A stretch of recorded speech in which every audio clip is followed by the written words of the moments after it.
Well, if you're a fan of 70s rock, you will of course recognize the intro to the Led Zeppelin song, When the Levee Breaks.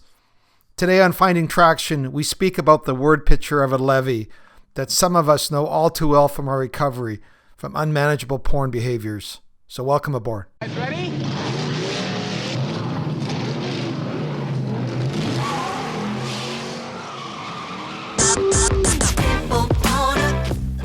When it comes to porn, are you stuck, spinning out, or slipping backwards in your life?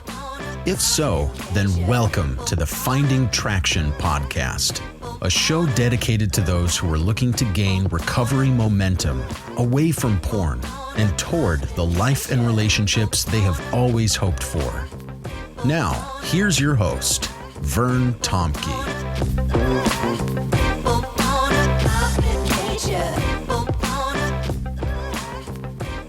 Well, I had to debate about whether or not I was going to use a word picture about water levees because it may be too soon for some of us here in the either Pacific Northwest of the U.S. or in the lower mainland of Canada because of the extreme flood damage that we are in the middle of right now.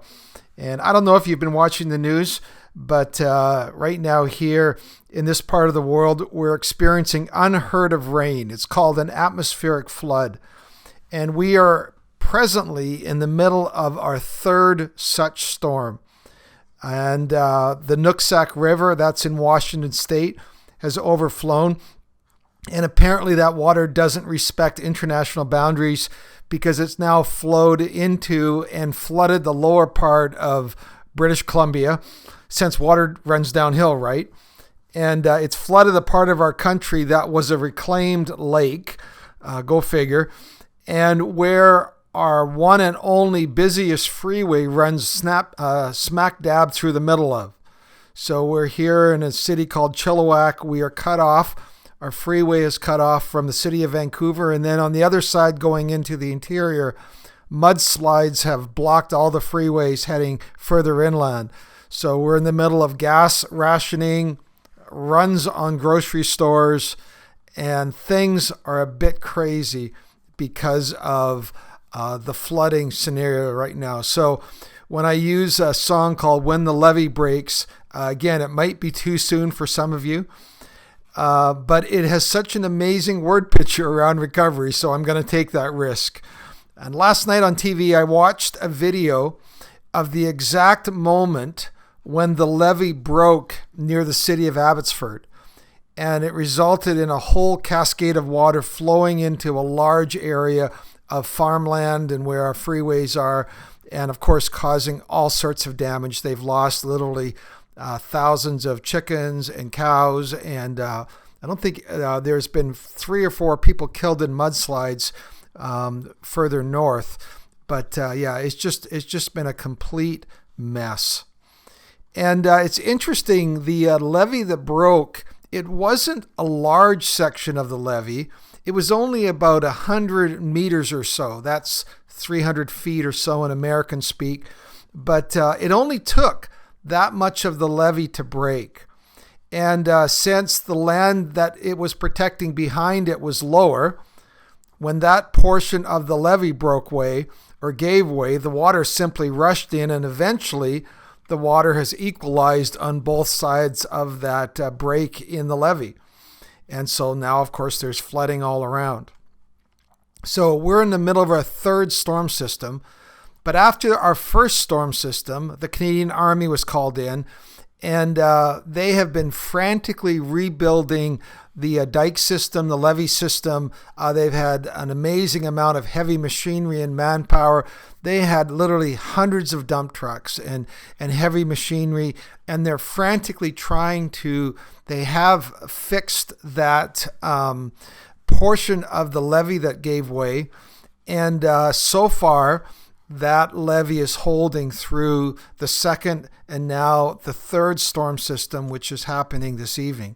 So here's hoping and praying and filling of lots of sandbags for residents. So again, apologies to any of you who are experiencing flood damage right now. But again, the word picture is too powerful of a one in recovery. So I'm going to risk it for the sake of this podcast. And here are some recovery takeaways from the things that we are going through right now in our part of the world. Number one, and the most obvious, is this one. It doesn't matter if you have miles and miles and miles of good-looking levees, strong, stable levees. If you have a hole in one section, then the levee serves to no effect. The water simply flows past all of those strong parts of your levee system, and it simply flows through the broken part, the exposed part. There's other examples that have been used that are similar. The old Cooper barrels that had all of these staves, and sometimes people use that in business examples, and they say you can only fill the barrel to the height of the lowest stave, with water. Looking at our World War II history would teach us the same thing. The French built this whole defensive line called the Maginot Line that was supposedly an impenetrable barrier to German tanks. So the Nazis simply drove around through the lowlands, I think Holland and Belgium, and simply went around the barriers. And so once again, a great dike system, a great levee system means nothing if you have a broken down portion in your system, in your plan. And that's what we want to apply for a sec to recovery. You can have the best intentions, but if you have an obvious hole in your levee system, the water of porn simply heads towards that exposed area. We talk a lot in our groups and a lot in these podcasts of having a good, solid porn recovery plan. And those can serve like strong levees. We often use the word boundaries to describe that. And oftentimes I do hear about men who are describing continual pattern of relapses or flooding, like in this situation. And what we need to ask guys, and what we do ask guys, is this: where has your boundaries, your levee system, simply been washed away, or perhaps never built in the first place? Where do you need to call the army in and rebuild a portion of your levee system? Let me give you just a few simple practical examples applying this towards our porn recovery plan.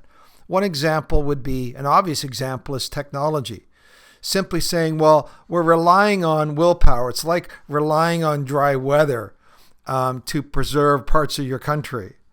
It just doesn't work. You can build a levee for normal seasonal patterns, but what happens when you have unusual patterns of rain like we've experienced? You can have technology and you can have things in place, but if you have open gaps, then what happens when things get too difficult for you? Then you simply have 100 meters of a levee system where there are no levees or they've been washed away, and when the rains come, the water will simply flow downhill and through that exposed area. It can happen over and over and over again. And finally you go, you know what? I need to repair, rebuild, or build for the first time a proper levee system to protect what is valuable parts of my life. In our system, valuable farmland, valuable roadways. I need to protect that. A good levee system is protection, and there's obviously areas in my plan where that levee has simply washed away. Let me give you an example from my experience. I lost an entire year of recovery because of Google. Now, you say, Vern, that sounds a lot like blame shifting, and it probably is, but let me explain. My periods of recovery, I had this sort of episodic pattern of recovery for a long time, and they would always end almost in the same way. I would find myself back on Google Images and typing in those fateful words that would always lead me back, first of all, into marginal images, and then more and more graphic images, and then, of course, directly on to further websites. And it was Google Images, because I was using Google, like a lot of us do. Those searches would always lead me back into porn. They were like 100-foot or 100-meter part of my levees, which simply were broken down. Now, this was before accountability software is as powerful as it is right now, and all I had was blocking software. And I kept trying to block Google. I don't know why Google would evade any blocking software, but it always would. I tried everything until I used a program called a Net Nanny, and I finally figured out how to block every single site. I used, technology geeks here would understand the wildcard star, period, star. That simply blocked every site. And then I used a whitelist, and I created 5 sites that I could go to, only 5. My news site, my weather site, my football site, my banking site, a couple banking sites. And that was it. And that is what I had to do to start me on the road, because I could never get traction, one of my favorite words, because of Google Images. At one point I was talking to one of the support workers of that company, and they said, well, what exactly did you do? Because that's really creative.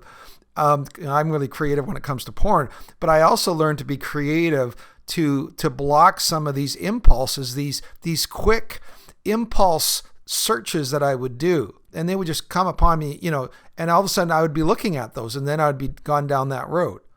And so even the company said, well, what did you do? Like one of the tech assistants, so we can tell other people that this is a way you can use our software. I built a levee. And some people need to start there. For some people, they need to start there with the internet even before they go to accountability software. I know some people, they get to the point where they go, well, I don't care who sees what I'm looking at. I'm going to look at it anyways. And I started with a simple system, a strong, high levee system. Now I have accountability software that works for me. For me, it felt like a bit of a second base step. So that was an example of how a levee system was needed to help me get some freedom, get some momentum, and stop the water from flowing into the rest of my life. So here's a question: with technology, are you just fooling yourself and hoping that hoping it stops to rain? That's not going to work. Some people need levees around social media. The 2 biggest sources of flood water I hear over and over again from guys are YouTube and Facebook. Leaving off, let alone Twitter or Instagram. Those other ones as well. But for me, I often hear about YouTube and Facebook. Guys always start out well with them, but eventually you know how it goes. You need to build a levee system. Or maybe you need a levee with your entertainment. I've shared with you about how I store all of my remote controls in a lockbox during the day when my wife's at work. I don't watch television on my own anymore at all. I have a football app that lets me watch football, to my great sadness sometimes is the event. And I've spoken about that before. Well, at least I'm not a Seahawks fan. Now there's sadness for you. They have rain and sadness, but I do. I have really good levee systems around my entertainment. Maybe you need a levee system with your schedule. When do most guys end up acting out? That's a good question to ask. One thing I hear from a lot of guys, it's at nighttime. And so then you create a levee system where you can't go on the internet after, say, 10 o'clock. Or married guys, I know, often invent reasons to stay up after their wife has gone to bed. Or they can't sleep and they end up going to the computer to relax. Yeah, right. When does screen time ever help any of us relax? But you get the thinking, right? It's no levee thinking. was talking to a guy recently. He came up with the idea of a lockbox. Then he says, because I find I do get up and then I end up going on the television or going on my computer. And if I had all of my remotes in that lockbox, then I would have to like read a book or something, with actual pages. And then I'd probably, then he'd get tired and go, yeah. I bet he's actually going to sleep better because his brain's not going to be saying, well, if we get up, what we can do then. So that's a levee system with your schedule. Or maybe you need a levee with your connections with other people. Too many of us have spent time just trying to sandbag our own homes to no avail. The water's too strong for your own individual efforts. You might have heard the recovery saying, we can do what I can't. One of the coolest stories I heard in this recent flood event is there's a major pump. I think it's called the Barrowtown Pumping Station. I might have that wrong.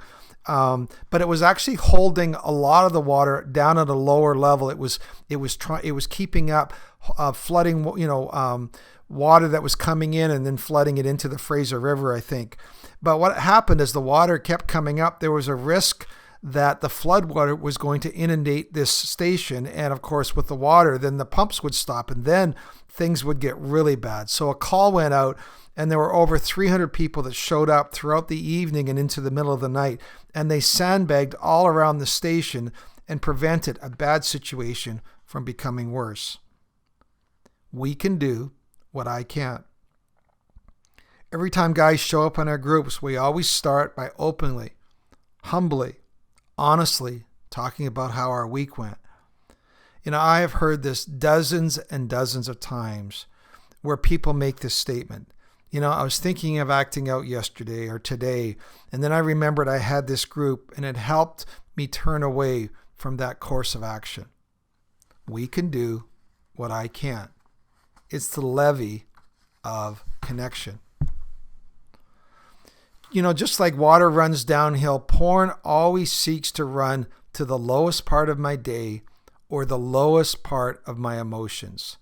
It becomes my pick-me-up. I've learned to build a levee around my emotions, not so I stop feeling them, but I learn to acknowledge them, reflect on them, and then usher them to more of a productive end. The water that's flowing into the Sumas Prairie and the part of the Lower Mainland, it actually is supposed to run in a river and into the Pacific Ocean, not into people's homes. So water's not a bad thing if it's channeled and flowing in the right directions. It's like our emotions. Here's another lesson that I learned from these recent events. There's always a cost to building a levee. I was reading up on this flood, and apparently a detailed study had been done, and it predicted exactly what would happen if there was this amount of rain and why the levees needed to be strengthened and raised. It was uncanny in its predictive power. You say, okay, oh, that's great. What happened to that study? Well, the government did the study, and guess what happened? It got put on the shelf because it was too expensive. So what happened? Well, now the actual damage, which is estimated to be in the billions of dollars, is more expensive than what would have been the cost of building a better levee. So when it comes to building levees in our own life, boundaries, those kind of things, they cost us time, effort, inconvenience, money, and a degree of freedom to do what we want, how we used to do it. I mean, we all wish we didn't need levees. We all hope that there's just the right amount of rain. Why can't water go where it's supposed to? Why do I need to do this? Other people don't have to live this way. But here's the thing. The cost of not taking action and building a levee can lead to far greater costs. I've had guys say to me, I can't afford counseling, or I can't afford to be in a group, or I have too busy of a lifestyle. And I ask them, so what's the cost of doing nothing? What does a divorce lawyer cost? Or dividing up your assets, or losing 1/2 of all of your life's earnings? Not to mention the emotional and relational fallout. Well, this leads to my final lesson. Sometimes it takes a catastrophic event for real action to happen. Now, the catastrophic event isn't a good thing. It's incredibly painful and destructive. But sometimes good things can come from it. Guess what they're now saying? Because we've had this catastrophic event, something will now finally happen. American Canadians will actually have to come together and work up a plan, find the funding together to solve the crisis. But the motivation is now there as people look at their flooded highways and their flooded realities of what's going on. We didn't have to go through this, but at least we can learn and prepare for the next time. Nobody's now saying, well, that amount of water will never come, because it has. That amount of water you're modeling for, that's not realistic. Well, apparently it is realistic. And let me just say this. If you have or are presently experiencing a catastrophic event in your life, perhaps because of porn or other related things, it can lead to real life change and a better future.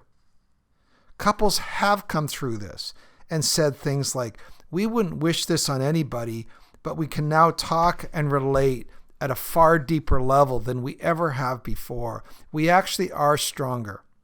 We're more honest. We're more intimate. The games we used to play are a thing of the past. Sometimes catastrophe can lead to a good thing. I just prefer, whenever possible in my life, to build a levee. And I think most of us would agree that that's the better alternative. Finally, on the matter of rain, I want to end this podcast with a line from one of my all-time favorite singers, the late, great Mark Hurd, who said this: "Rain can ruin your weekend, or rain can spare your life. It all depends who you are and what your thirst is like." So in those great words, till next time, we'll see you then. God bless.